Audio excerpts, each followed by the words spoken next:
All right. Hello and welcome, everyone, to our final deep dive before we take a summer break from the deep dives. Today is one of the fan favorites, I'll call it. It's back by request. We've done it 3 times before now, I think, where we bring some of our authors on to be the folks that answer your questions and share their best tips and their best lessons. And I'm really excited about the folks that we have for you today. And I'm just going to actually turn it to each of them to do their own introduction, but I will put their website up on the screen while they're introducing themselves. So you'll have that to look at, and you can check them out and make note of the website so you can visit it later as well. So sorry, more people are joining us. So welcome, everyone. At any time, if you have questions, you can go ahead and post them in the chat. And if it's a big question, we will probably ask you to unmute and share there. All right, so one moment, I'm just going to bring up the first website, and then that person will know to introduce themselves. So, and welcome. I see lots of familiar names here. Fitz, great to have you here. Virgie, who else is here? Debbie Clark, Marna. Yeah, lots of familiar names and faces. So that's great. Welcome, everyone. Okay. Let me bring it up. Actually, here it is. The first one is already just waiting for you. So Carol, yours is coming up first. So Carol Sanford is our first author that I'd like to introduce you to today. Carol's been around the book launcher scene for a few years now, and she also, as you can see by her website, has many books, carolsanford.com. So Carol, please take a moment to introduce yourself and share a little bit about your latest book with everyone that's here, please. Oh, I think you're still muted. Hold on. I'm going to need permission to post a PowerPoint. Oh, sure. Yeah, I didn't know you had a PowerPoint. That's fantastic. One moment. There you go. You should be able to now. Okay, so I'll do what you said first. My most recent book is Indirect Work, and it's on my webpage. I give some explanation about all my books and how they fit together. They are all for about change, and particularly about the kind of, excuse me, I got choked a while ago and I can't quite get over it. I have been an educator for a very long time, 50 years, basically. And I do that inside universities and inside corporations and organizations.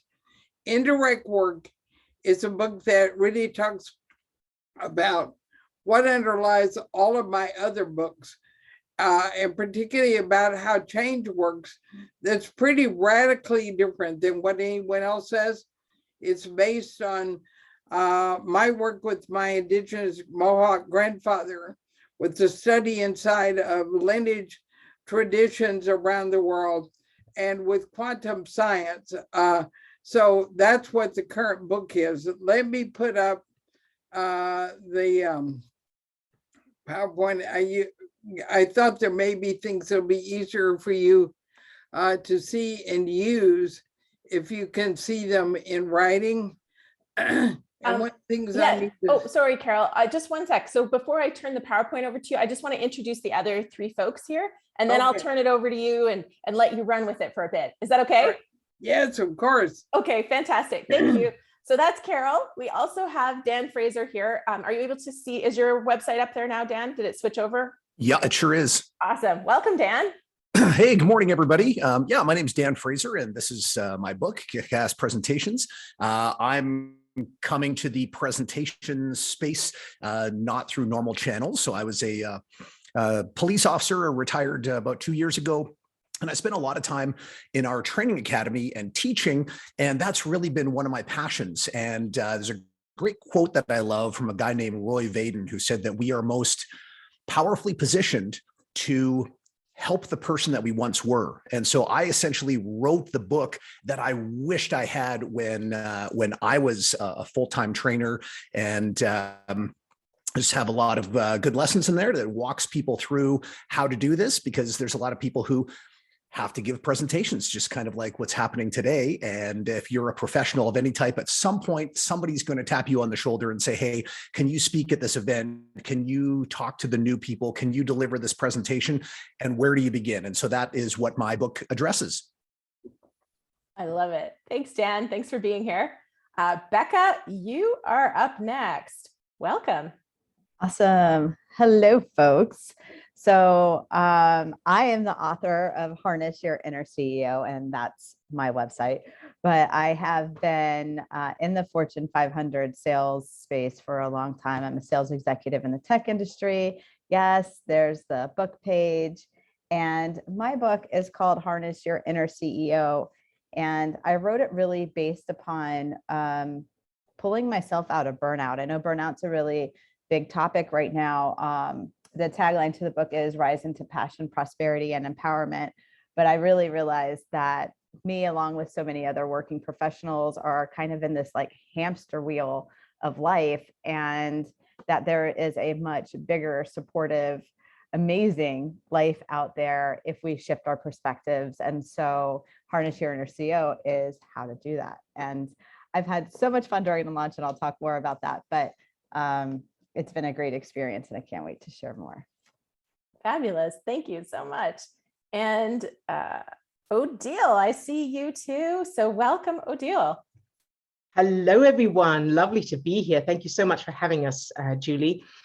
Yes, so I'm Odille Remmert. I'm one half of the Remmert method. My husband, Steve, who I think should be on the call by now, I'm not sure.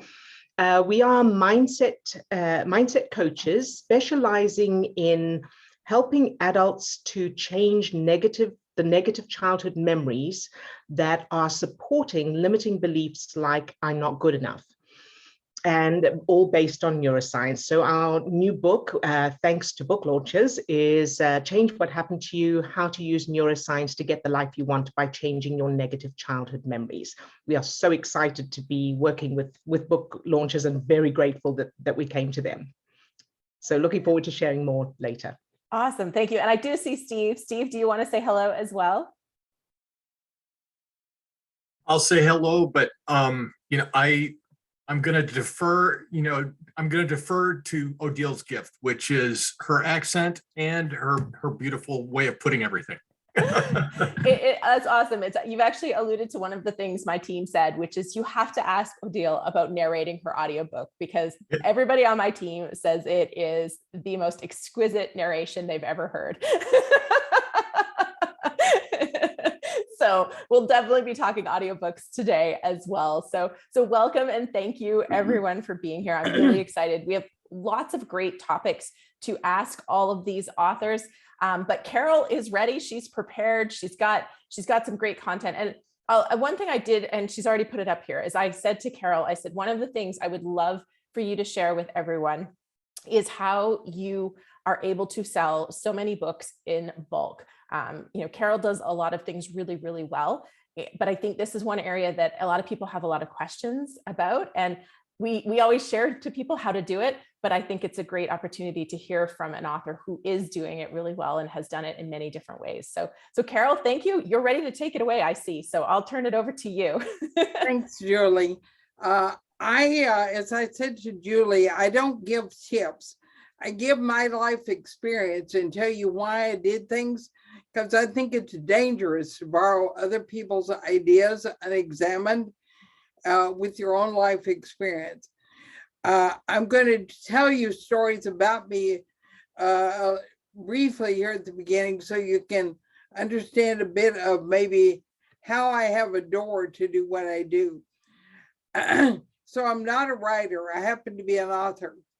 I was not a great student in school, but I was pushed into writing because of my speaking and thinking.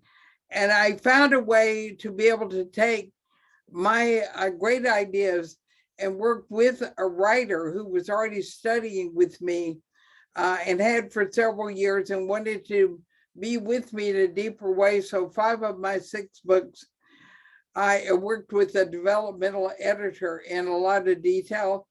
And I've sold over 50,000 books, we calculated last week just for today. in 11 years with 3 different publishers. And I'll tell you, and one of those is Book Launchers. Let me get my, all right.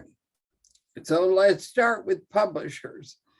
The first real publishing I did was writing a column for Barrett Kohler, who invited me to write a book.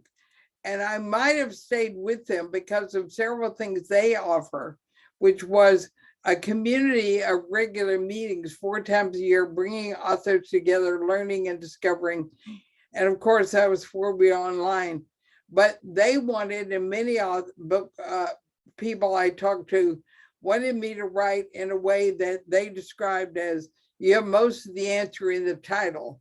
And certainly by the end of the first chapter, I wanted a deeper book. So I was approached by Jesse Wiley of Wiley Publishing because of an article he had seen that I wrote.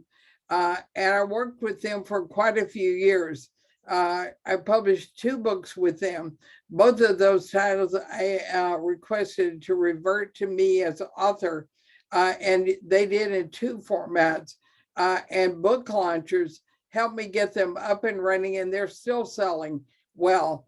I left them because they, I would say, treated me much like a supplier in their supply chain, to be pressured into doing things and mostly fussing at me. And I thought, well, that's not very helpful. So I left him for about a year.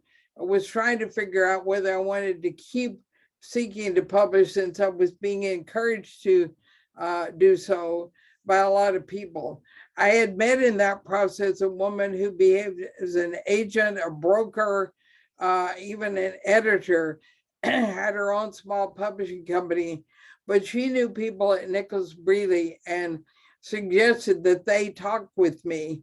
And I was amazed, because what Brealey did is tons of marketing, hand-holding in the entire process, treating me like the star talent, which I didn't completely need, but it was sure a change from Wiley. And they also were up for me going back and forth between self-publishing and working with them. And I was able to convince them to support what I was doing in Book Launchers very shortly thereafter, including me paying Book Launchers as my marketing team, working with their marketing team. So you can negotiate that kind of thing. I negotiated quite a bit, including making sure I always had all 3 formats at work. And particularly that I demanded that even Brealey, in one case, get somebody different to re-record the regenerative business, because I got so many complaints from people. And they did. They revoked in fact, I went all the way to the president, CEO of Hachette, and they took, based on their contract, they were able to get a revoking of the person that they were selling or was recording and get a great new format. I obviously am not great at recording, although before I began to have some speaking problems, I did record No More Feedback and Indirect Work with my own production team. And Book Launchers, one of the things I love is they'll pick up anywhere you are, fill in the holes, help cover what you can't think about or feel like you need help. And so I do love having all these options. I can go to Nicholas Brealey and can say, like I did with Indirect Work, I don't think this is a Brealey book, a Hachette book. And my editor, Ian, said, okay, I think you're right. And I said, so I'm not leaving you. I'm still under contract with you, but I'm going to do this on my own. Through these, I have had bestsellers with all of them in different format. My most recent one, you just saw, I had never done an Amazon bestseller, much less a #1. And I have loved Book Launchers teaching me how to do that and pulling it off. So we got 6 weeks and 4 categories. I've gotten the bestsellers through independent bookstores. That was with Nicholas Brealey. They have a brilliant way when I sell in bulk, which I'll share with you in just a second, they sell them all through an independent bookstore, which builds a strength, mostly in the Northeast, of those bookstores. I sold my first two, made bestseller status with 800 CEO Read, which is now called Porchlight, so that I could sell in large bulk, which again, I'll share in a second. And then I have gotten awards, 32 gold awards, including many of them are fairly small scale new, but readers don't know that. They just know you're winning awards, and they do mean something. And I've been a finalist in a couple of places which are fairly worth applying to. All right, let's look at bulk sales. All right, so the major thing I do with bulk sales is three kinds of things. One is I do a lot of giveaways for buying more than one book. I don't really go after single book sales, except we did with the most recent Amazon #1 bestseller. And my book page, which Julie just showed you, if you go to the book page version of that, you'll see the 7 bonuses that I did running right up to the day we launched, but I leave it running all the time, and I still have people who reach out. I give, even for one book, a self-assessment, and if they'll just go to 5 books, which isn't a big jump for most people, and I tell them then come back, go read the book, and come back. You can come join me personally. So I did a lot of that. And I do have a couple of very big names who do a lot of promoting, and some of them do a lot of buying. So Tom Peters, who wrote In Search of Excellence, you can see his quote on my book page of, he considers me in the top 5 thinkers of the world of business. And he would follow me anywhere, basically, and he promotes me a lot on all his channels. He's a really neat guy, and he's going to write the foreword for my upcoming book in 2023. Julie, get ready. I did have the CEO, well, I have CEOs, big names, write all the forewords to my book, and I put their stories. I'm filled with people who can do bulk buys, and they're all my clients. That's the way I get a lot. So let's go to the high value that really get a lot of books. I do something called fish bowls, which is working with people in the middle of a room, even an online room, with all the people watching, and you have to buy 50 books to participate in those. So that's the way I go after individuals, but they're usually heads of groups or companies, small, mid-sized companies. Most of you have been in workshops or communities with me for years. I create massive 50-page or 80-page workbooks that if people buy a minimum of 100 books, they can create their own book club, and I give them basically the way to run it from beginning to end, including all the exercises. I'm asked to do a lot of keynotes, and I used to travel around the world to do those. And I'm asked to teach at universities or lecture in various places. I trade that keynote instead of paying me. I don't think of making money off books. I think of making doors open with selling books and making books. They're a lot more than a business card, although I've heard that example. So where somebody might pay me $5,000 or $7,000 online for a keynote, I just have to buy that number of books. We arrange it depending on which books they want, or I ask them to buy one for each audience member, whichever is higher. I have one very high value thing that people want from me because I've written about it so much, and they know, including Google and DuPont, the folks have said, it makes them so much money. And it's called an essence reveal, which is understanding at the level of an individual or company, what's at its essence, not its strengths, not its personality, not any of those popular terms, but literally is there from the founding. And knowing how to do it is a very sophisticated, very different process. And once you know it, it's so powerful that you never lose your position in the marketplace. I have people who will pay $10,000 for a set of books in order to get that, especially small and mid-sized companies.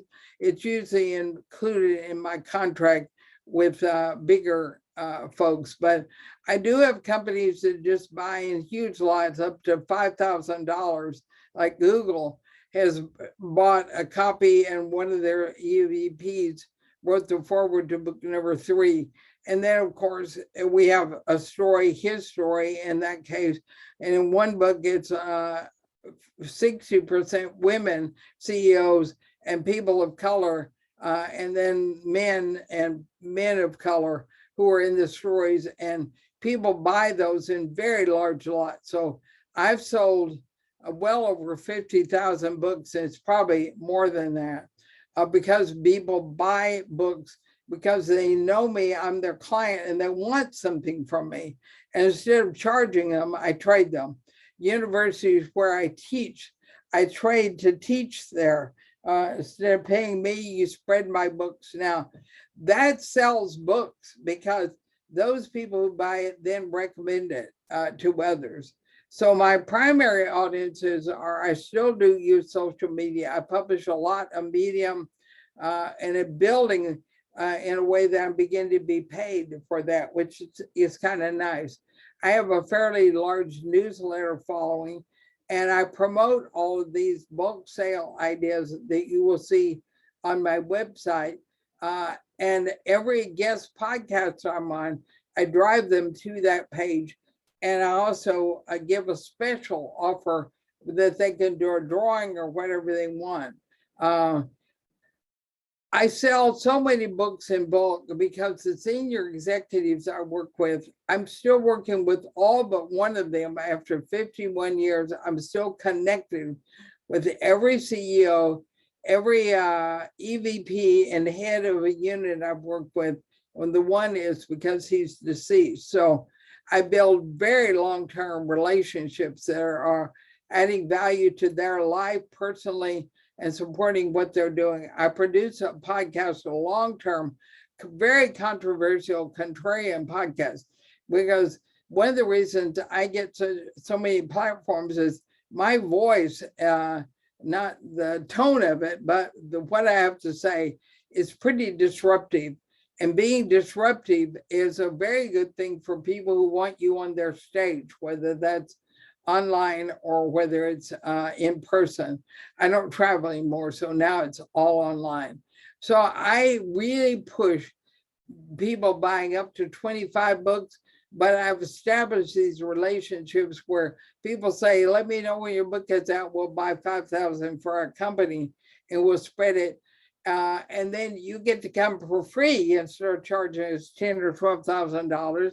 You come and speak to us. And so that's a pretty good deal for me. Again, I said you could see the bonuses here on this page. All right, so that's kind of what I thought might be helpful. And then maybe, Julie, you can figure out what I didn't say you hoped I would say, or questions.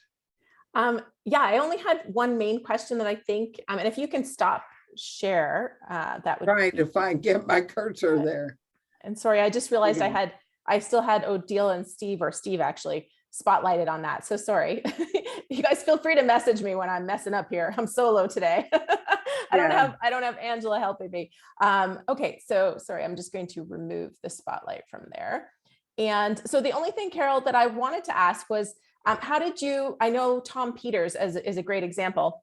Did you get his attention through Twitter, or how did you get his attention in particular? And that's a good, I think, case study for others to hear about. Right, because he's not a client. He's one of the few that is not a client. I didn't go after him. It never occurred to me he'd be interested.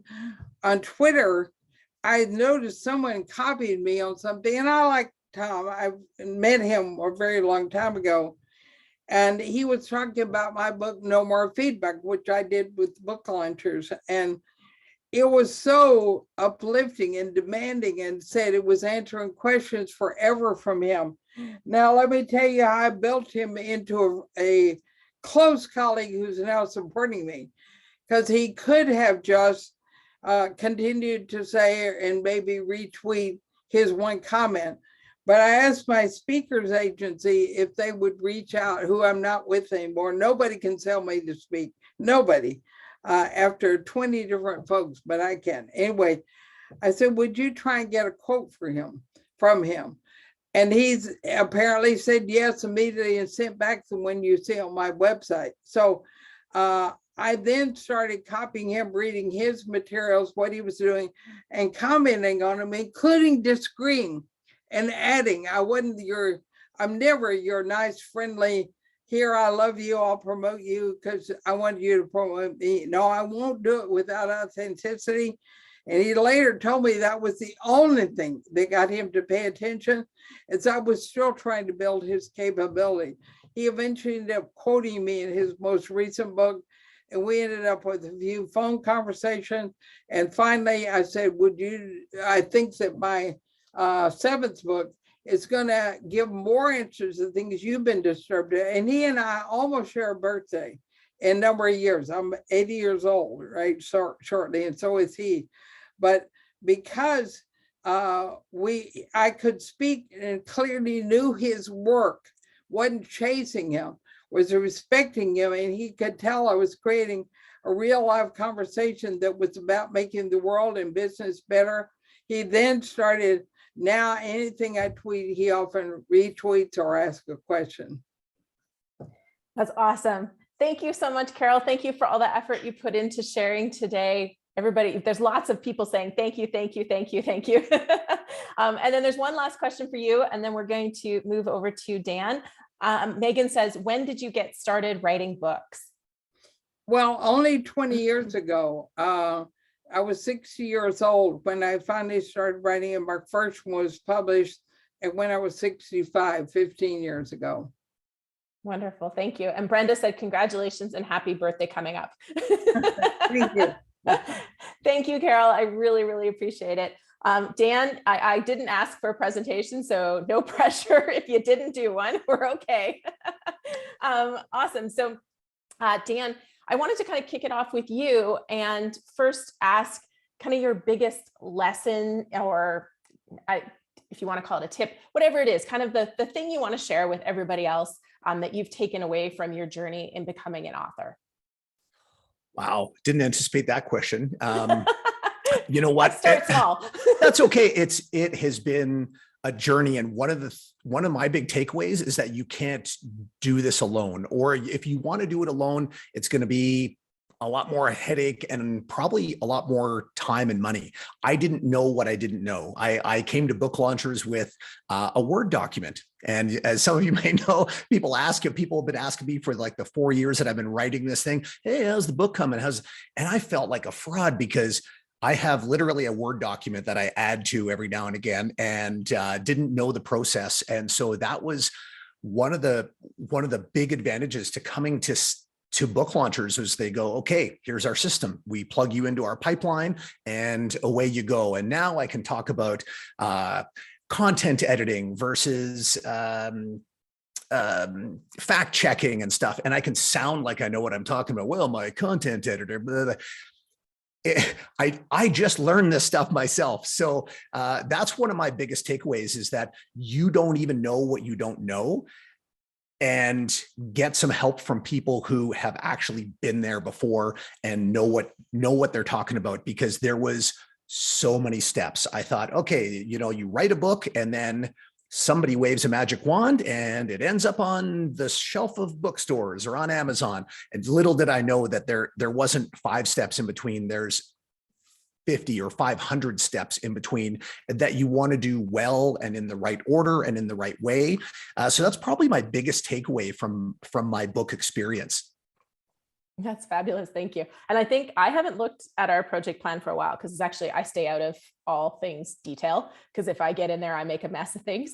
But it was 248 lines long last time I looked, and I know we've revised and added to it. And so And that's our platinum level. Our platinum plus has more elements to it, so it's even more robust. So yeah, there's a lot that goes into it, but that's great. Thank you. And I'm curious, what is kind of the biggest surprise or kind of coolest thing that's happened since you became an author?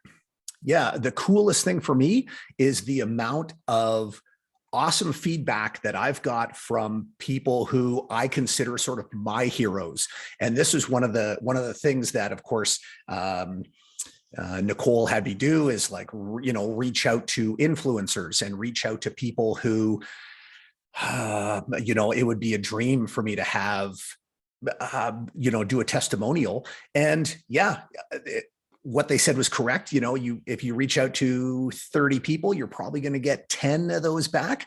But I was so surprised that some of the 10 that I got back were really like big names, maybe not big names in the world, but to me, I know their work, and it's such an honor to get feedback from people who I wouldn't expect them to even return an email from me. And here I've got even one of them. Well, this is a draft copy, but even on the back of my book, I've got a testimonial from somebody a guy named Randy Watt, who is a former police chief and former special forces commander. Never in a million years would I think that he would get a hold of me and go, hey, this book is awesome, and here's why, and have a whole bunch of people do that.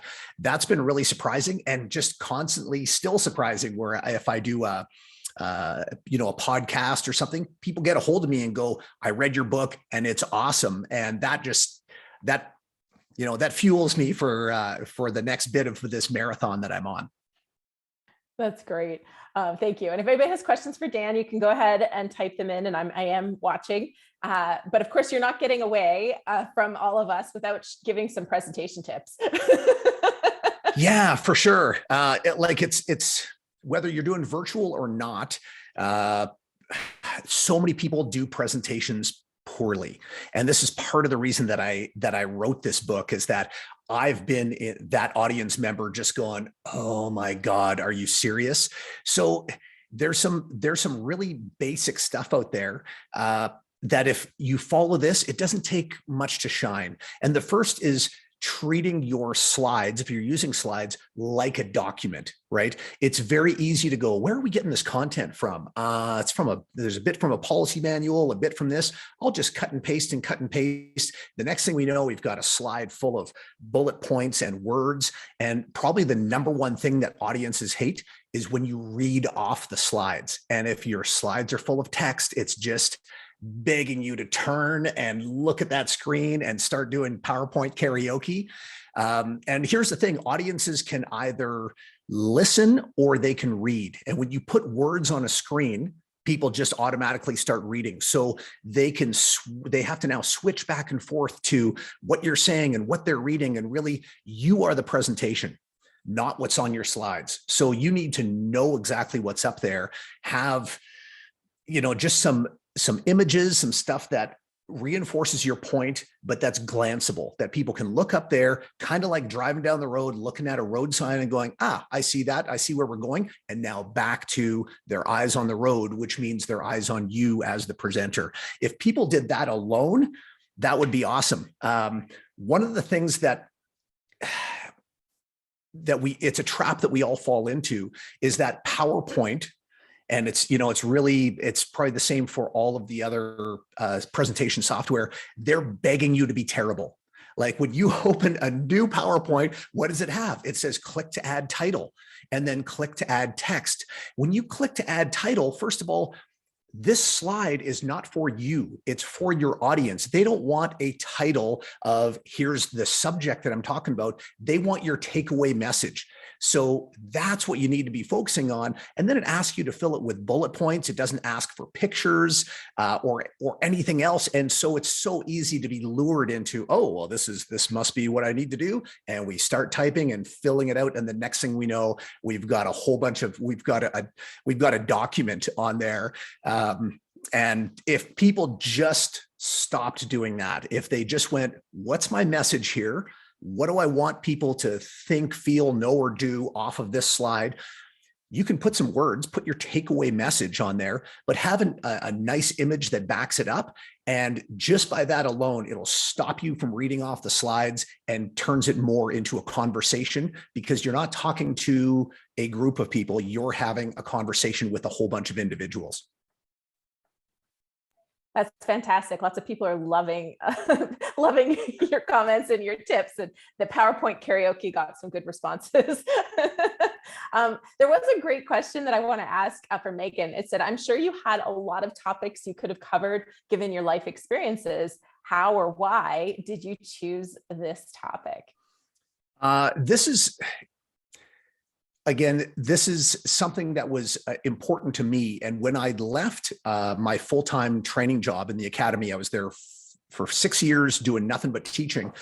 We had a bunch of teaching training, presentation training, but it really wasn't that good. And it was actually some of my fellow instructors who said, would you put together a course or something and come back and teach it and teach us how to actually teach? And I thought, okay, that's quite the endorsement.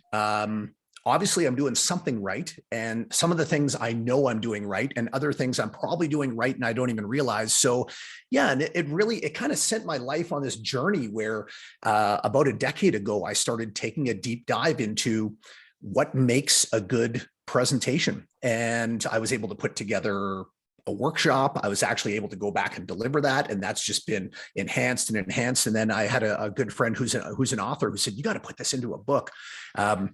So that's what I did. And this book is really for it's the book and it's the workshop that I wish I had. And I'm sorry, I'm probably off into the rhubarb here, Julie, and not really answering your question, but sorry, I just had a flashback to my grandma's garden in Medicine Hat, Alberta, that had rhubarb in it. And anyways, you don't hear rhubarb very often. That was awesome.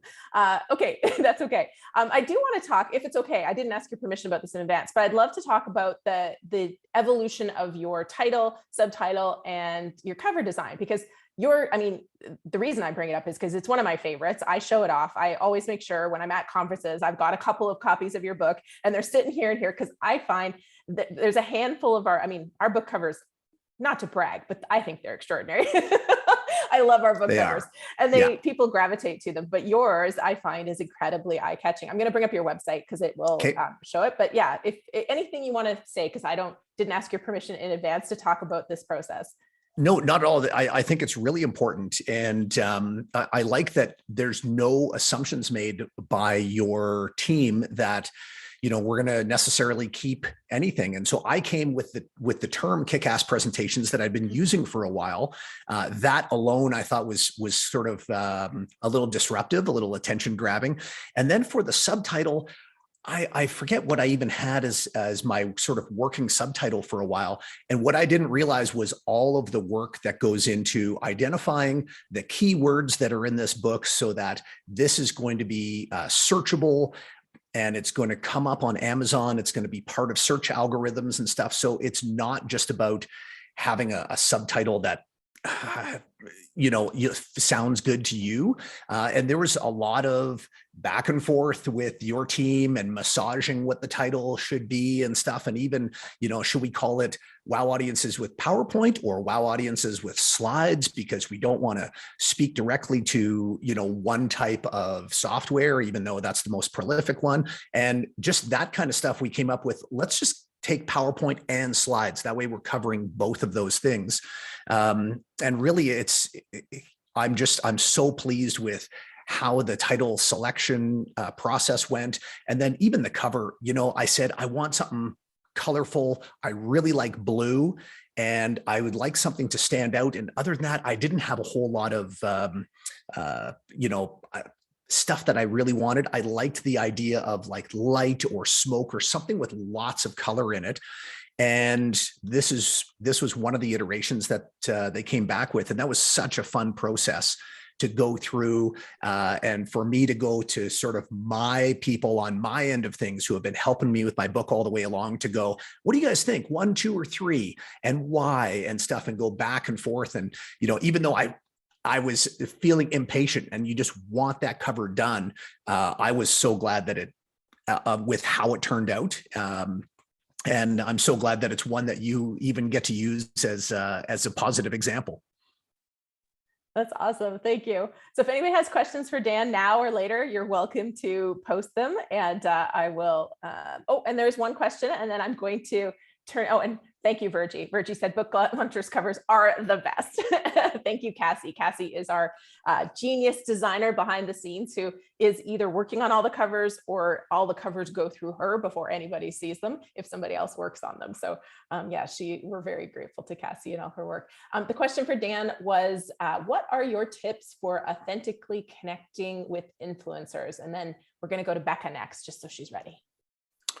Wow, I don't even know if I'm better at it than anybody else. I think just having something personal with them. So instead of just the boilerplate email of, hey, I'm writing this book, I'd really love your testimonial, etc. Put some stuff in there. Like the people that I was getting a hold of, I was legitimately a fan of. So I would say, hey, I've been listening to your podcast. I really loved when you had this guest on. I've been, I subscribe to your newsletter. I've read your books. And kind of a bit of how that has affected you is going to go a lot farther than just kind of the generic email of, hey, I think you're awesome. I'd love a testimonial. And that's probably what worked the best for me. Yeah, I mean, that goes back to kind of what Carol was saying. She was saying she was an authentic fan, and, it wasn't just like everything you do is great. She was almost critical, but that authenticity went a tremendously far way in building a relationship with the influencers that she's now, she now calls friends and colleagues. So yeah, that's awesome. Thank you very much. And thanks so much, Dan. I'm so thrilled to have you here. Thanks for being here. All right, Becca. I'm here.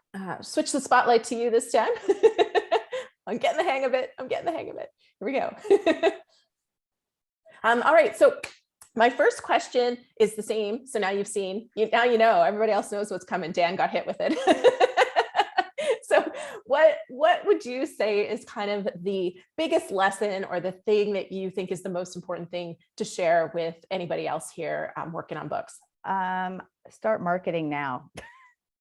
And I say that because it really helps you clarify your message, right? Like if you have your book in concept, and it's not like you have to start marketing your book now, but start marketing your concept. Like there's been a lot of talk on here about disruption. And, when you start putting yourself out on social media, when you start podcasting, when you start showing up with your message to the public, you find out how you are disruptive, or you find out what parts of your message are resonating with listeners, readers, stuff like that. So I definitely, when I wrote Harness Your Inner CEO, and another awesome cover right here, but when I wrote Harness Your Inner CEO, I was very engaged in the process of writing it and getting it to the quality that I wanted. And Book Launchers was amazing from start to finish. But what I didn't realize is how much marketing went into making it a bestseller. Like I've hit number one in personal success and business. These are Amazon number ones, but I've hit Amazon number one in personal success and business, Amazon number one in women and business, both in ebook and on regular book. And it really comes down, I know this is a longer answer, but I saw like authenticity too, like finding my authentic voice. And the more I was able to find my authentic voice, the better I was able to promote and show up with my book. And that was like one of the biggest lessons being a first-time author. I really thought I had to have everything completed before I could start talking about it. And so now I'm working with book launchers, and I'm going into book number 2, and I already have a little ebook that's like 8 pages long. That's a mirror title, like it's an offshoot title of where I'm going with my second book. But I'm already starting to talk about that bad boy now, and I'm trying to see how it lands with people so I can refine my messaging. Longer answer, but that whole part was like, wow. That's fantastic. And I mean, one of the things that you have done really well is audiobook sales. And I don't know if you've done anything in particular. This is me asking a question, not knowing where it's going to go, but you've sold a lot of audiobooks. So do you have any tips or thoughts on maybe why you've done so well in the audio space? I do. And it's a couple things. So one, my audience typically is like the areas I talk about is work-life success, right? So a lot of my people are working professionals, and I know that they're heavy. Like if you think of their persona, they're like high achieving, business driven people. And so they're really busy. So an audiobook was really important to me because I knew my audience. And also, as far as the actual sales go, I use LinkedIn. I did my own narration, which was a lot of fun. But I know my audience is on LinkedIn. So I do a lot of, I actually use a company to break down the audiobook into sound bites. And I use those sound bites on LinkedIn, and then I have a link to my book. So I have a lot of just organic marketing that I do. And then similar to Carol, which I'm really big into presentations. Like I make majority of my money since post release on speaking engagements, and a lot of my speaking engagements are corporate. And I have a little bit different of a style. I have a PDF, the raw PDF. So like if I'm working a group of like 200 people or 100 people or 50, I'll set them up a portal 30 days in advance before I deliver that has a free copy of the PDF. It has a free copy of the self-assessment. And what I found is like, no one wants to read a 200, 300 page PDF, right? But the fact that they're getting the data on the front side, then I post on the post side of delivery of the keynote or a workshop. If I'm in person, I'll have books there, which contributes to books, the bulk orders like Carol was sharing. But for me, I've done so much virtual that I'm able to direct them straight to like Amazon, basically is what I do. And they have a tendency to purchase more audiobooks than paper because of their, their persona. That's fantastic. I didn't even realize you were doing that with your audiobook, breaking it down. So that's a really great tip. And now Odille, and I'm sure everybody is wondering what company you're using to do the breakdown. Yeah, I gave it to, so I'm using a podcast editing service, and I can give it to you for like follow-up notes if you want. But basically, I think any editing company that can break down podcasts into little sound bites can probably do that. But what I did was I asked Greg, so, you work with, if you do an audiobook, you'll go to a recording studio, or they provide tips on how to do it at home. But I went to a recording studio for the actual production. And then you get a production manager, Greg. He's fantastic. And he's been on, you probably have met Greg on other book launcher events. But I worked with Greg, and we got it down into chapter bits, and I asked for those raw files, and I sent them over to my podcast production team. And I said, can you listen to these? And I wanted someone else to listen. I'm blind to my own stuff. Like I sometimes I'm like, I don't know what's valuable. And it's so funny because I wrote the book, but I'm like, I don't know, like which part should I pull out? So I paid someone else to listen to it. And I said, hey, can you pull out 2 2-minute clips per chapter?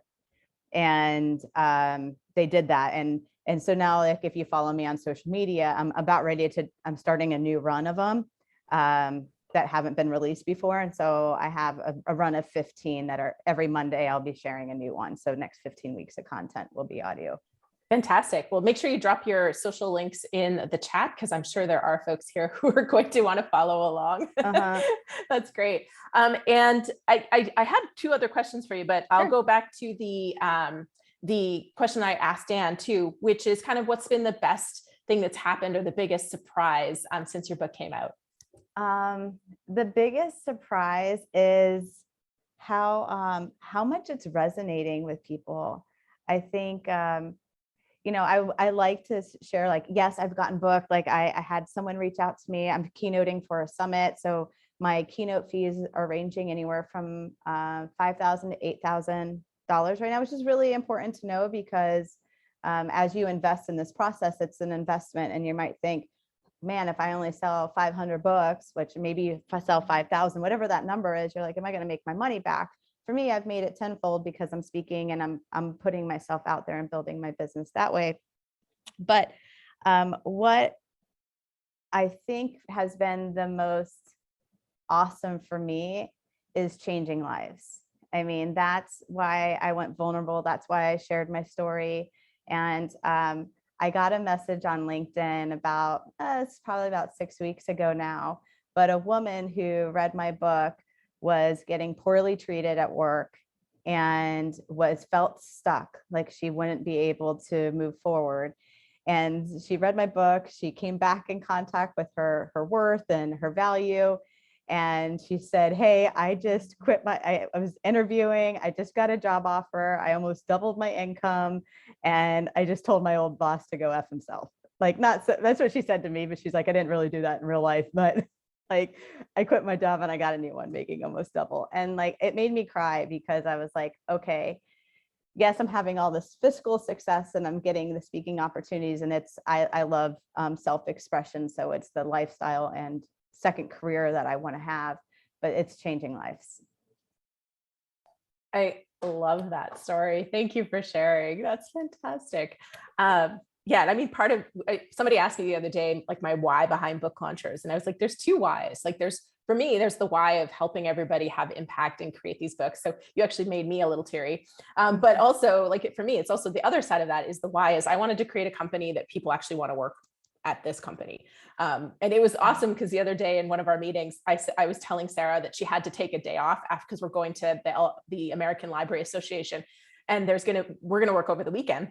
And I was like, you need to take a day off. Tell me which day you're taking. She's like, oh, and I'm like, yes, I've created a company where people are frustrated when I make them take time off. Yes, that's so awesome though. So I love it. So yeah, that was very meaningful to me.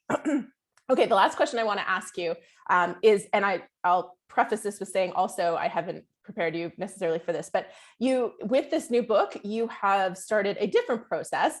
Are you comfortable talking about the proposal process? I saw that in the notes. I was like, I hope she asked me about that. Okay, cool. Yes. So this interesting thing happened. So one of my writing coaches her name's Nancy Levin. She's a Hay House author and coach and all that stuff. But she had said to me, hey, if you come to the writing conference, there's an opportunity to submit a book proposal. It's a contest, but there's an opportunity to submit a book proposal for your next book. Like maybe Hay House will pick you up. Maybe you could win.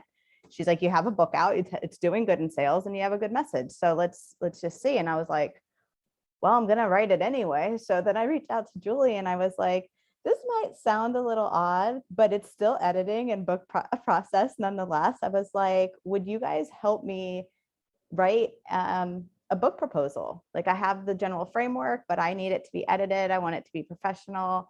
I've never written one before.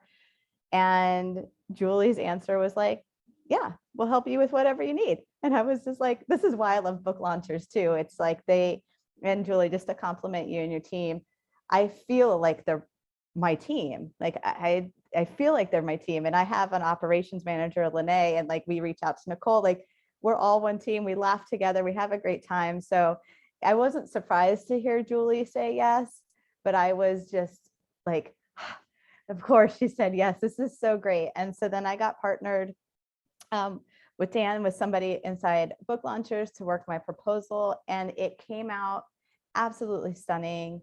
It's beautiful. It's submitted. I won't know if I won the contest, and I don't even know if I want to get a publisher. Like if you, Carol mentioned Wiley, I had a soft offer for Wiley because now I have a book proposal, right? So now I can focus on getting a traditional publisher if I want.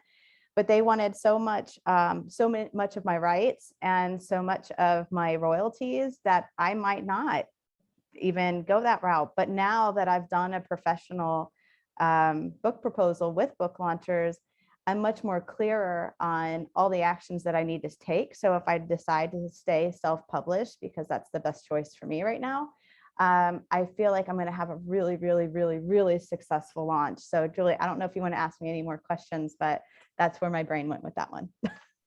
Oh, that's great. If anybody has any further questions on that, I'm open to it, but it isn't a formal service that we do, but Dan has done a lot of book proposals. He's worked for other companies that was the service they sold. So he's done them. And he's also got a book out himself now that he went through the whole book proposal service or book proposal process with to get his own book deal. So it was just something I was just like, I knew that he would be a great fit to help you. So I'm glad it worked out. Yes. And I can show, like, I don't have to go into the detail of showing it, but I can just do a quick flip. Yeah, Would you like that'd me be to? awesome. That'd be Just awesome. so I'm sure people would. see. Yeah. Would you guys like to see it? Anybody want to see it? I don't want to bring people. Dan's nodding. So we got one vote. Yes. Oh yeah. Other people are nodding. Okay. And Yes. Robert says yes. So I made this image in Canva, but my next book is Break Up with Burnout. It could end up in a completely different color scheme. I have no idea. I just needed an image, but and then again, subtitle might change because we go through all the exercises, but this is where it's at now. But I thought that at least for a book proposal, like they'll remember the match with the burnt head. So it's like, it's a little morbid, but hey, it gets a point across.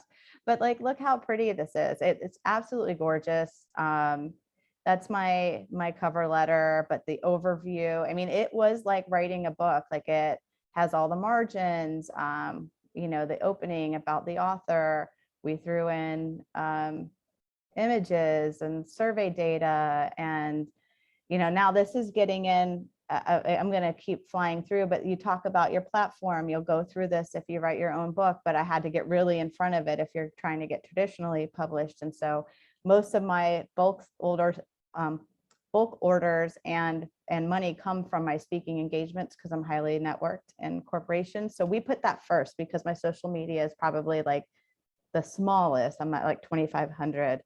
And I podcast a lot. So it was just really cool. I've written some articles. Book Launchers has helped me get a few some media coverage too.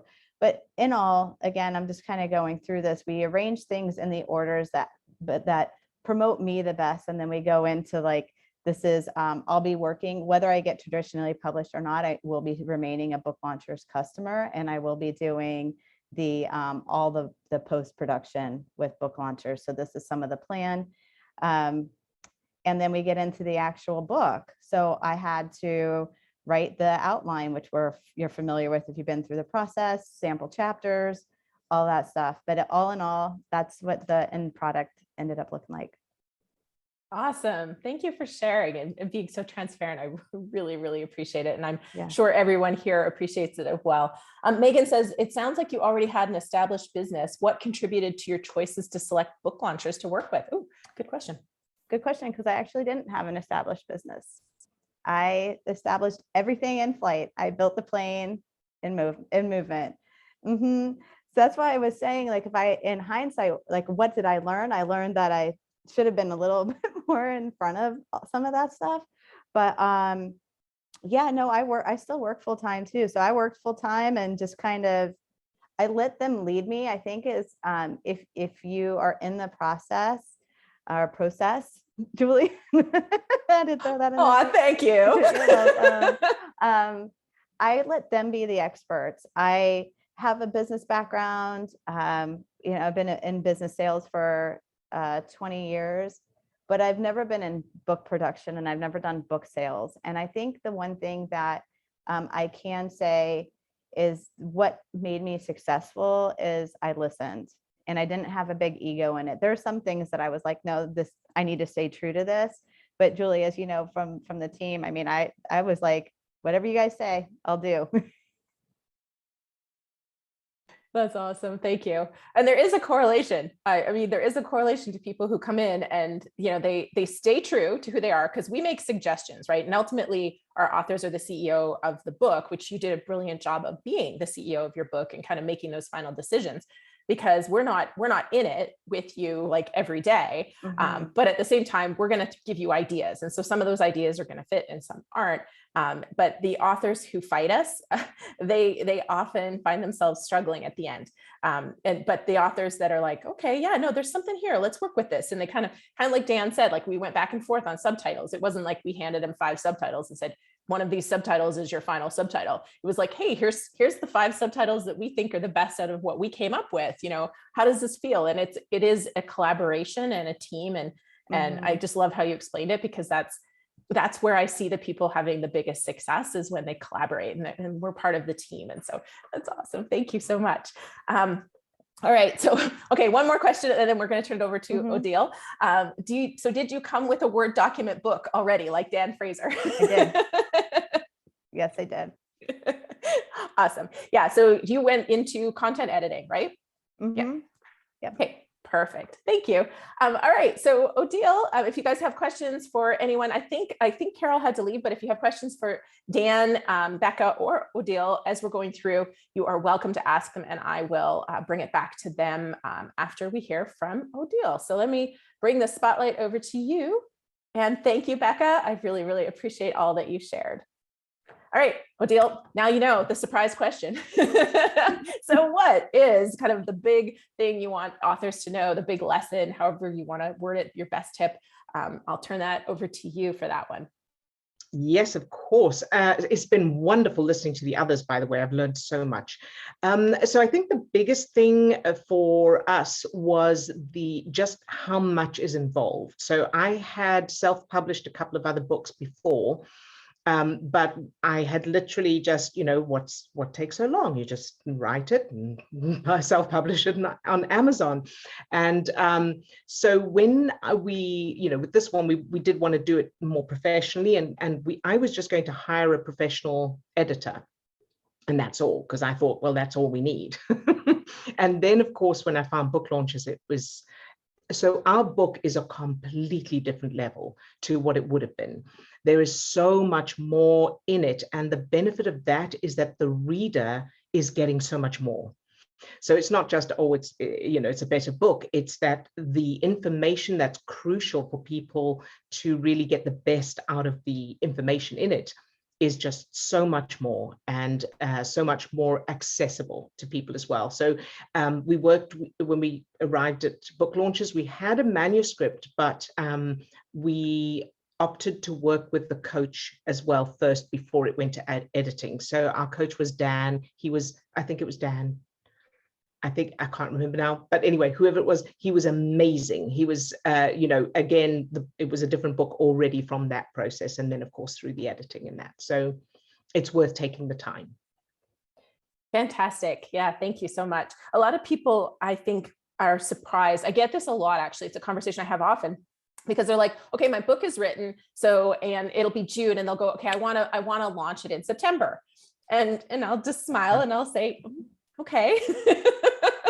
Now I break it down. Okay, editing alone is going to take 2 to 3 months, and you start to break it down. But a lot of people think the way that you thought is that it's written, right? Like it's written. So we're good. Like just needs a cover and a little polish and we're good to go. So it is a bigger process when you want to bring it to the best possible level. Like that's kind of the distinguish. You can publish a book quite fast, but if you are trying to create that high impact book that's set up for marketing success, there's more to it. So I already alluded to the fact that my team has said that your audio narration was really exquisite. So I'd love to kind of just stop here and talk a little bit about like the whole process and, what did you do? How did it go for you? Because I know a lot of people are curious about audiobooks. And also, side note, audiobooks in the last 2 years have had a real shift in the marketplace, especially in the business book category, but in the whole marketplace. We've been watching all of our authors. Previously, I would have said about 20%. If you've got an audiobook, about 20% of your sales will be in audio. For some of our authors, we're now seeing 50% of their book sales in audio. And then it'll be print like 30, 35%, and the rest in ebook, which is often the reverse of what people think. So I just wanted to emphasize that and say why I want to talk about audiobook a little bit, because it has become a really important, I've always been a fan, but it's become a really important piece for a lot of authors now. Yes, indeed. Well, so first of all, I listen to, Steve and I both listen to a lot of audiobooks ourselves, self-development audiobooks while working out or walking or doing other things. So we already had kind of ideas from other authors and the way they read. From a narrating point of view, the the main tips that I have are reading the book out loud in full at least once before you record. So, you know, because there's a lot that sounds fantastic in your head, and when you come to actually say it, it's tricky. And then also, as you're reading to one person. So thinking from the listener's point of view, and that will bring more warmth and a talking kind of style rather than reading. So having in mind what this person's going to get from the book and how they're going to feel. So, or, you know, constantly try to think from their point of view, how's it going to be listening to this book? And another thing is that you can hear a smile. So, you know, smiling, obviously, unless you're talking about something serious, but, you know, that needs a serious thing. But for the most part, smiling really does come across in warmth. And planning for plenty of time, like give yourself much more time than you think you need so that you're not rushed. And it tends to take longer than we expect. I was an actress, a professional actress before, and I'd done radio and dubbing and that kind of thing. So I know that being in a studio, it can take a lot longer than you expect. So we were prepared for that. Then plenty of sleep, lots of water, and finding the fun in it, because that's going to make a difference as well, because it can be tedious, but taking plenty of breaks and deliberately choosing to make it fun helps a lot as well. And finally, working with the book launches producer. We also worked with Greg, so same as Becca, and he is just amazing. I was so grateful that we did that, because as we went through, so we went to a studio as well and recorded it, and the technician sent the files to Greg. And every day I was saying to Steve, I am so glad we did it with him, because he was really amazing. He went above and beyond, and we are so thrilled with the result. Yeah, that's fantastic. I mean, I've done it at home and in a studio. Dan, you did an audiobook too, didn't you? Yeah, I sure did. Did you do it in a studio or I at worked home? with Greg. Okay. No, my fancy studio, that was a walk-in closet with blankets hanging down and stuff. So yeah, I was actually thinking I'm going to be in a studio, like, you know, like they're recording for Pixar or something. And no, I'm sitting on a folding chair in a closet.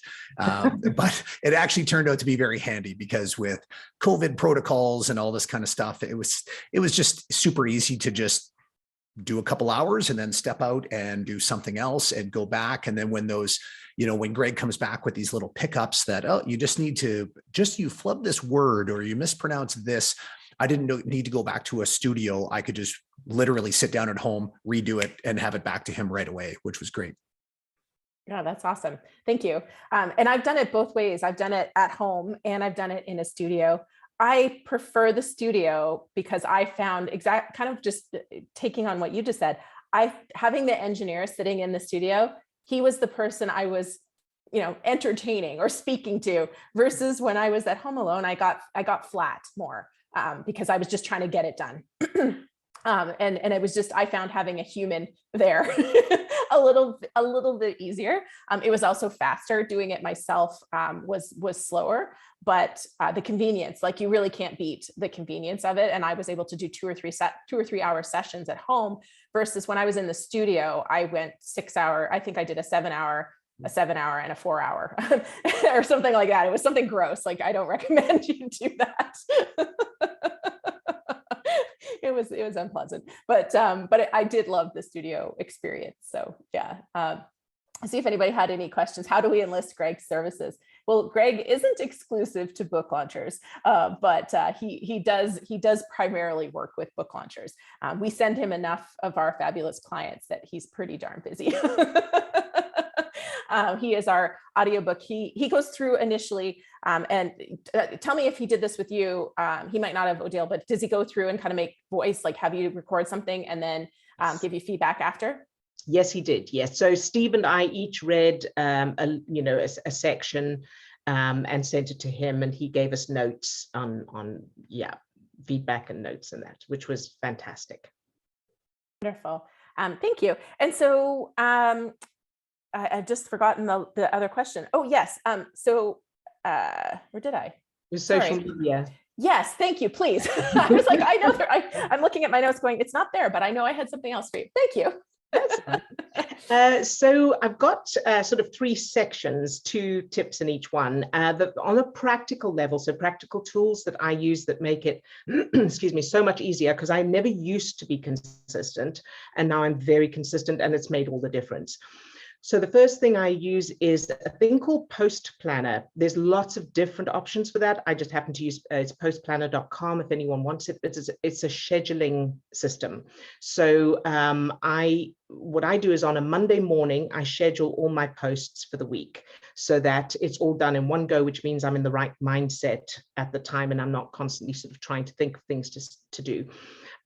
So Post Planner enables you to sort of create one post and put it out to all of the platforms with kind of in one go, but you can adjust separately as well. So I create one post and then I go sort of click on Instagram, for example, and add the tags for Instagram alone, that kind of thing. So it makes it much quicker. And the second thing is Canva, which I think a lot of people are using. But what I do with Canva is, so I'll copy some text, which comes from either something we already teach or a quote that I've already created or excerpts from our book. And I copy that, paste it into Canva. So in Canva, I type in the templates, I type quote or quotes. And it seems to bring up slightly different results for singular and plural. So you can try both. And then I just scroll through there, look for something that looks appropriate and that the text would fit into easily. Select that, paste the text, and then if the photograph needs changing, change that. And it's so much quicker and easier than trying to design it from scratch. You just plug it in, download that and upload it into Post Planner. So doing all of that on a Monday morning for me works great because I don't work on the weekends and just schedule it for the week. The second sort of section of tips is for topics. So one of the challenges that a lot of people have is what to say or what to write about, especially after you've been doing it for a while. So two ideas. The first is to make a note of any questions you get from anyone ever. So that, to do with your area, and then turn those into posts. Either you can use the question and the answer or just use the answer. And the second one is Quora, Q-U-O-R-A. For anyone who doesn't know it already, it's a question website.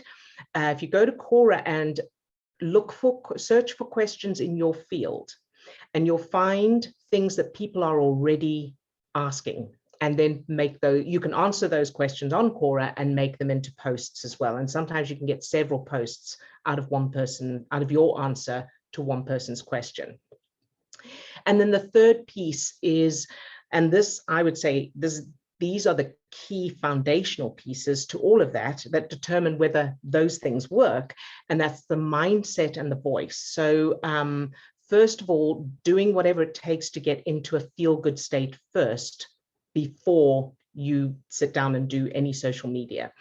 And the main reason for that is that whenever we're feeling any negative emotions, so if you're feeling overwhelmed or stressed or rushed or worried or uncomfortable or self-conscious, all negative emotions, the stress chemicals that cause those negative emotions also cause the blood to drain from the prefrontal cortex of the brain to the back of the brain. And that's where we do our cognitive thinking. So when you sit down to do, well, anything really, but in this case, social media, not feeling good, you don't have that part of your brain. You don't have your cognitive thinking, your creative thinking, your communication, all of that is not online, literally.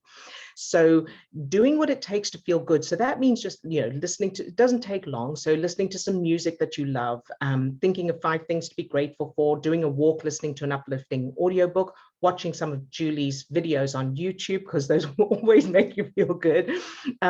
So doing it, anything that just shifts your emotional state, and then sit down to do it, you're going to be quicker and more effective, and it's going to affect how your voice that you're using.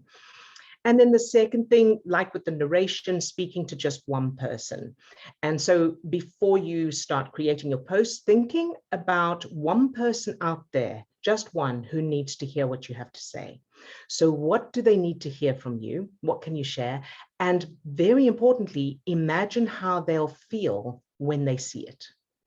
And that is key. So thinking from that person's point of view, imagining how is this going to affect how they feel when they see it or hear it or watch it, is going to make a difference again to what you post, how you post it, and everything else.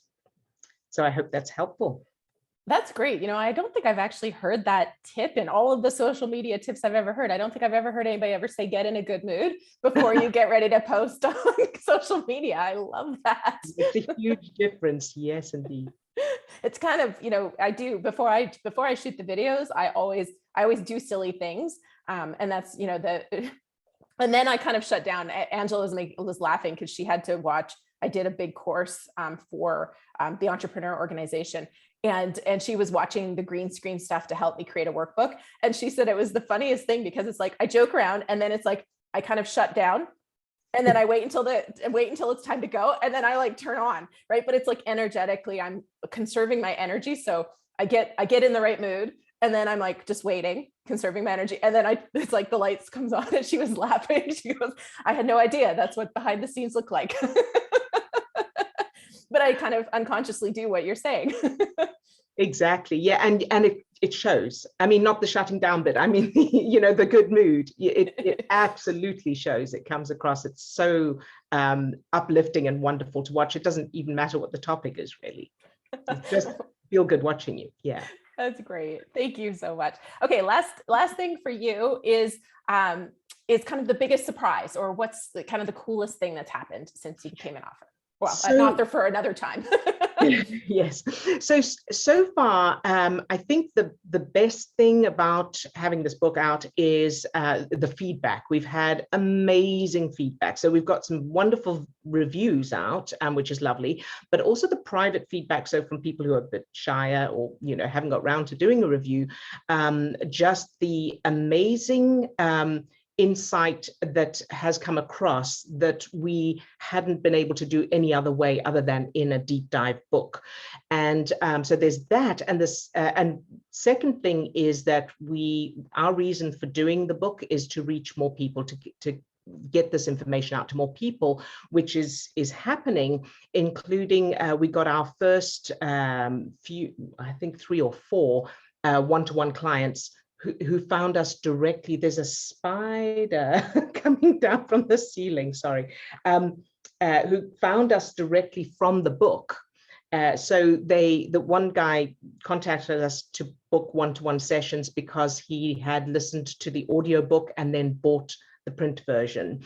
And so a couple of those. And then finally, the other very exciting thing is, and again, this came, it's because of the book, but it also came from book launches because you guys contacted us about an expo that's coming up next year in New Jersey, which we hadn't thought of doing an expo before. And now that we've got a book, that makes sense. So we then started looking into further. So we're going over to the UK in September, October. We booked ourselves into 2 expos there, one in Oxford, one in London, a huge one in London. So it's a little bit daunting, but very exciting as well. And we're going to we went to one in Chicago just a couple of weekends ago to see what it was like. And so it's these are mind, body, spirit expos. And so they have like psychics and card readers and that as well doing their bit at the show. And we realized I can actually take people through 15 minutes, 20 minutes of changing negative childhood memories, addressing one issue and getting a result in the room at the time. And I'll also be speaking at these events. So anyway, there's a lot. But we wouldn't have done any of that without a book. I didn't even know that. That's fantastic. I love that. I'm so excited. Me too. Oh, that's wonderful. And they're asking for a reminder of the title of your books. Oh, thank you. It's called, the one we've done with book launches, the most recent one, which is the best one, is Change What Happened to You. And then the subtitle is How to Use Neuroscience to Get the Life You Want by Changing Your Negative Childhood Memories. Oh, there it is. Because we have to see the cover again. Right. And we love the cover so much. I can't stop looking at it even now. And we've had a lot of compliments on the cover as well. It is beautiful. I think it's also on, and Becca's is on my banner as well that I have. Can't see the whole, I was just looking at an excerpt of the banner. There's Becca's is on part. Oh, you guys can't see it with this blur. I have the blur so you don't see my messy house behind me. But yeah, Becca's is on there, and I think your guys' is on the banner that you can't see on the postcard version of my banner. But yeah, I love it. Thank you so much. All right, so folks, if you have questions, go ahead and post them. And also, right now, I'm going to turn it over to you because it's time for prize. And I want to know what your biggest tip or takeaway, the best thing that you've taken from the authors so far today. So please go ahead and share it. And I don't have Angela here, so I will be randomly picking people because usually she goes through and picks like the most profound ones. And while we're waiting, it looks like, how did you select the topic for your book, Odille, from Megan? Great, Megan. The topic is basically what we do. So we already have been running a business, helping people to do this work. And so Steve had been saying for ages, we need a book, we need a book, we need a book. And I was like, yeah, we'll get to it, but let's do all of this other stuff first. And eventually I listened to him, and I'm so glad I did. So we actually went away for a weekend to come up with kind of the schedule. So this is before we found book launches, come up with a, the sort of structure of the book and the ideas and the chapters and all of that. And on our way, I happened to I was doing a little bit of research, and I found that Oprah Winfrey had just released a book called What Happened to You, which is on the same topic as us, the foundation of it. In other words, the effects of childhood trauma on the adult. But we had the next stage, which is changing that. So that's what gave us our title, Change What Happened to You. Fabulous. Thank you. And we have some great, we have people like, just one? You can give us more than one, Marilyn. All right. So Fitz said, offer up the audiobook for bulk buys. And then Susanna said, information on doing podcasts. Michael said, it's about the audience, not about me. Quora.com was the source of subjects for blog posts. I also have recommended Quora as a way to get to know your reader if you don't have in-depth knowledge of who your reader is.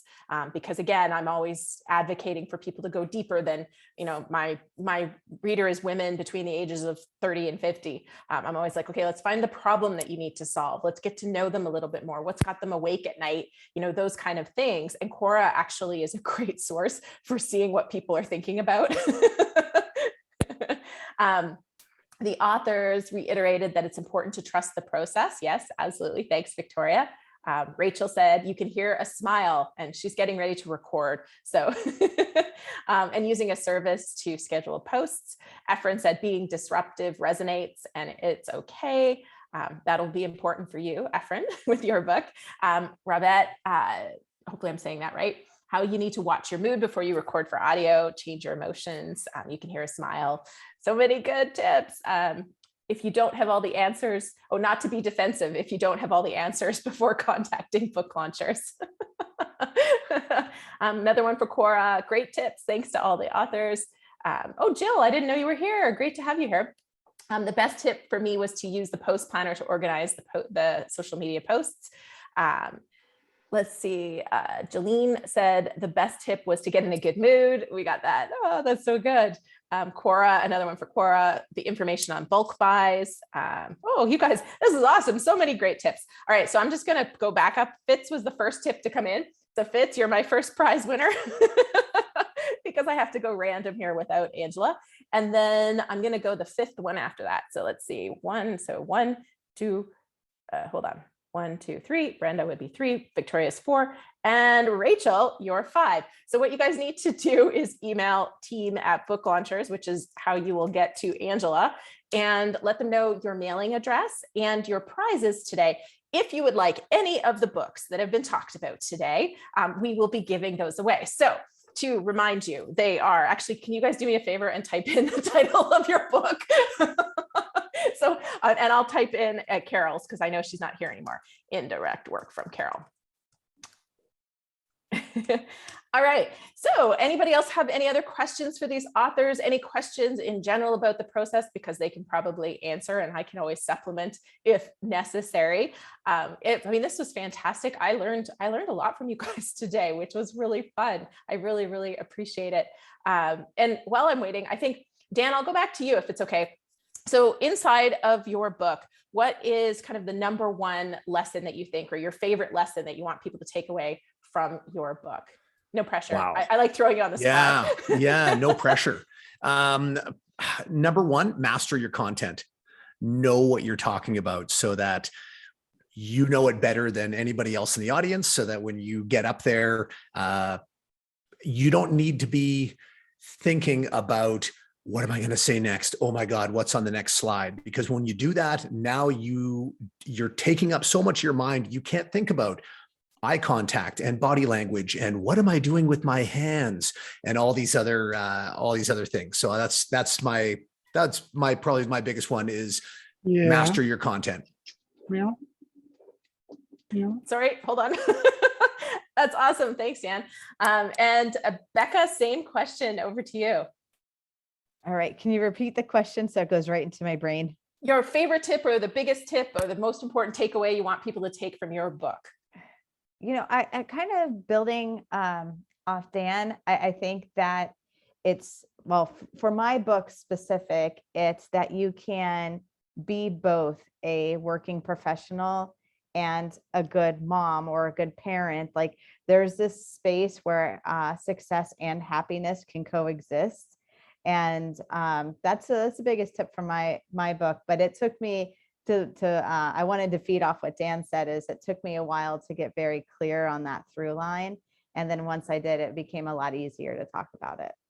So that's fantastic. Thank you. And Odille, same question. Do you want me to repeat it or you're good? Oh, I think I've got it. Thank Okay. you. And so for me, it is just because you haven't done something yet, or you haven't been able to do something yet, doesn't mean you never will. So there's always a way. And, you know, from what we teach, the things in order to get to your goal, there's three pieces. If you think of your goal as a destination, number one is learning to drive your vehicle, which is learning to control your brain and body chemistry, which controls your emotions and your ability to keep your cognitive thinking online. Second piece is changing the GPS coordinates to match that destination as opposed to where you've been before, which is changing the implicit negative childhood memories.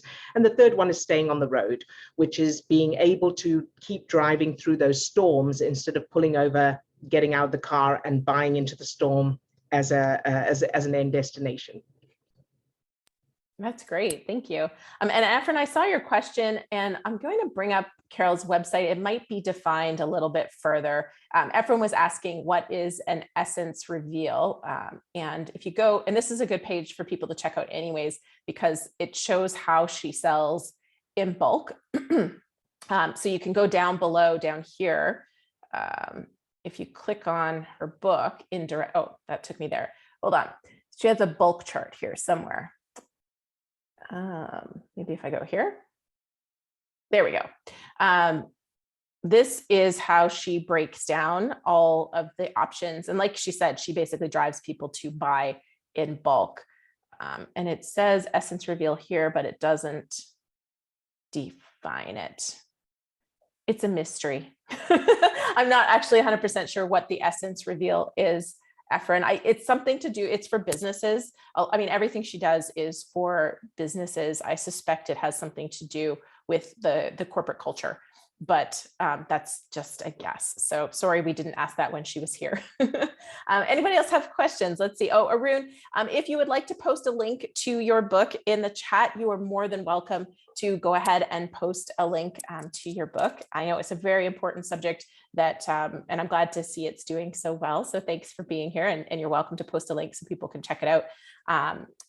And let's see. I don't see any other questions. If you guys, have you seen anything I didn't ask? Oh, how long did it take to get the ball rolling on sales? That came from Rachel. So I'll just give you guys each a chance to speak to that. So Dan. Sorry, there, I was just typing. No, it's okay. Did you catch the question? Yeah, it was Okay. about how long did it take sales to get going? Yeah. It's pretty early for me. Like, I'm less than 3 months since it's been published. So, the biggest push was it was a pre-launch kind of thing to be able to get those in. Yeah. And then post-launch, it's kind of a flywheel. Like, it's really, it's continuously driving all of the marketing type stuff. And yeah, it needs to be done, because you can't just put a book onto Amazon and expect that people are just going to find it and just start buying it. So I just started about a month ago. I started the word, it just fell out of my head, but the Amazon, where the people can click on your Amazon, you pay-per-click type of thing. Amazon ads. Amazon ads. I'm so sorry. Yeah, I started that. So I'm looking forward to seeing how that goes. But yeah, initially it's a lot of just, it's a lot of contacting people and going, hey, I've got a book coming out. I'd really love your support. Yeah, thank you. And I've been equating it these days because a lot of people call it their book baby. And so what I've been telling people is, look, like, if you have a baby and then stop feeding it, it's going to die. And it is the same with your book. So this is how I've been explaining this to people now, because a lot of people think you launch your book, like confetti comes down from the sky, all the good things happen, and it's like, boom, like that's the event and everything is over. And I'm like, no, that is the beginning, my friends. And as long as you want that book to flourish, you need to be talking about it. You need to be using that book as the beautiful tool that it is. And so it is a journey. And I mean, as for Dan and for everyone else, one of my favorite examples right now is Robert Bell, who wrote the book, Blow the Lid Off. And he just kept doing things. Like, every month he was working with us for quite a while, but also he was getting podcasts on his own. He was finding speaking engagements on his own. And about a year after his book came out, he had listened to the feedback he'd gotten, and he kind of had a piece that he kept hearing was really resonating with people. And he had the opportunity to submit a proposal to TED Global Ideas for a TED Talk on the Global Ideas platform. And he got it. And his presentation has now been viewed more than 2 million times on TED's main website. And then, I don't know, a few 100,000 on TED's YouTube channel as well. And it's just it's that process, right? It was never like, boom, hundreds of thousands or even thousands of books selling. It was that journey. It was that sticking with it, doing stuff every day, trying to find new people to talk to about your idea. And I love that, because it was such a cool example of somebody who just kept going and kept feeding their baby, and their baby grew up. So yeah, we don't want any dead babies. Sorry, I'm killing Becca over there. She's like, you're crazy, Julie. Thanks, Dan. I'll turn it over to you now, Becca. Oh my gosh, you are killing me. That was so funny.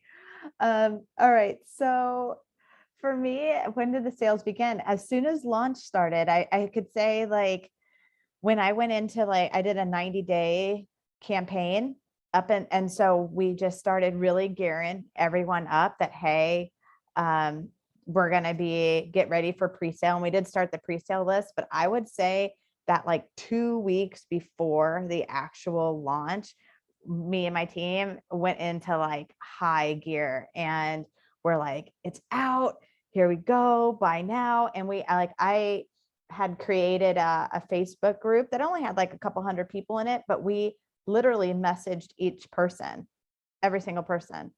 And I launched with my launch day. I had like about 800 sales.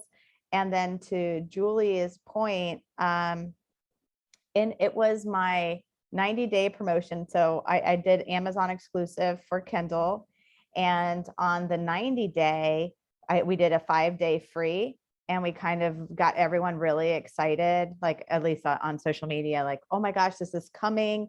And then I did like 3 posts a day for those 5 days. And my first round was 3,000 orders. Granted, they were free, but it was like, that's huge. Like it got me up into #1, and that was 90 days after my initial launch. So that was just some of the stuff that we did. I loved my baby after it was born, Julie. Thank you. And it was funny, as soon as I said it, I'm like, oh my goodness, we have an author. And I looked and I was like, she's even here, who wrote a book called No Dead Babies. So, so I have to share this. I actually, in all seriousness, everyone should read this book. If you are buying things on Amazon, you should be buying this book and reading this book. And Rachel, I know you weren't expecting to talk, but are you able to unmute and share a couple, like just a short blurb about who this book is for and why you wrote it? Because it is powerful, incredible stuff. I would love for everyone to know about it.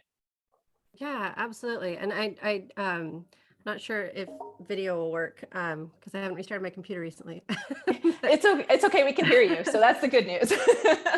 Awesome. Yeah, I worked at Amazon for 8 years, and 5 of that was in the product safety department. And I have never worked with more dedicated people trying to do the right thing in the safety department, and haven't worked with people quite as willing to do whatever it takes to hit their bottom line numbers with the retail department that we worked with. And the people that I wrote this for are basically any people who are consuming goods online, primarily Amazon, because that's the marketplace that I know. But if you're buying on Facebook or you're buying on Walmart.com, it's the same thing.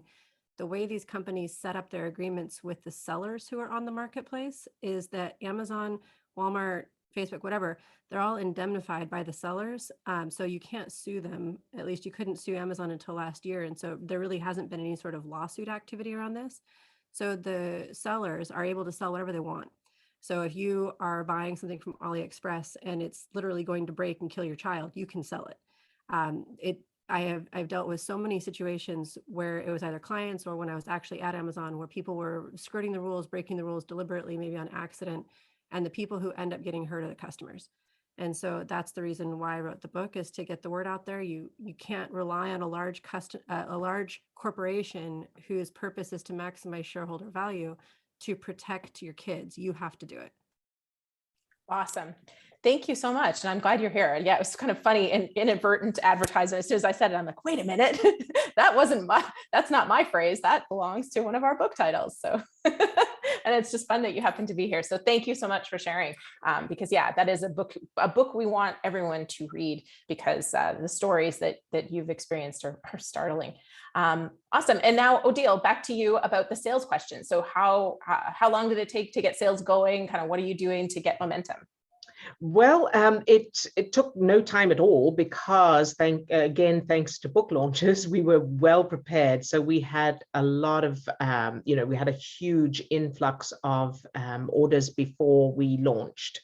So, and that's something else I wouldn't have done, on my own. So we did that. We also, Nicole is fantastic with planning the post-launch activity. We're also doing, like Dan, we're doing the Amazon ads, which I'm very excited about, especially, and we've had some great results from that already, because I can't help sneaking in and having a look. I know we leave it up to them to do it, but I actually do look every day. And we, because we've got Oprah's book, which is of course part of our title, What Happened to You, we're coming up, we're targeting that. And yeah, so we're doing that. We've got, I've done a couple of interviews, which were wonderful podcast interviews, which were amazing. And yeah, continuing with the social media. The social media is huge, because we've got YouTube as well. So we've been, obviously putting links to our books on there as well. That's good. Fabulous. Thank you. I don't think I see any other questions. So I think we might be able to call it a day and let you guys get on with your Saturday. So thank you everybody for being here, and thank you. I mean, Carol's gone, but thank you, Carol, and thank you, Odille, Dan, and Becca for sharing today. I'm so grateful. And if you guys, I'll email you after, but if you guys are okay, I would love to post this replay this summer so other people can enjoy and share. I got the thumbs up from you guys. Okay, awesome. Thank you. So we'll be sharing it later. So if you guys want to watch again, you can tune in and get the tips. And then I think all of you posted your websites and books. So I do hope everybody checks it out, buys your book, shares it, tells other people, and posts reviews. Nobody mentioned reviews, but that's certainly something we could all be talking about too, is asking for reviews. And so if you grab one of these fabulous folks' books, please, please, please post a review for them. That is one of the hardest things to get as an author, and still yet one of the most important. So yeah, that would be wonderful. A great gift that you can give them for all showing up and sharing today. So thank you, everybody. Have a fantastic Saturday. And this is our last deep dive until September, but I will be doing a YouTube live. I don't know. I don't know what day it is right now. It's not this Tuesday. It's the one after. The 28th. I don't know. It'll be in the launch letter. I'll make sure you know, but it will be coming up. That will be the last live before we take our summer break as well. All right. Thank you, everybody. Make it a great day. Bye.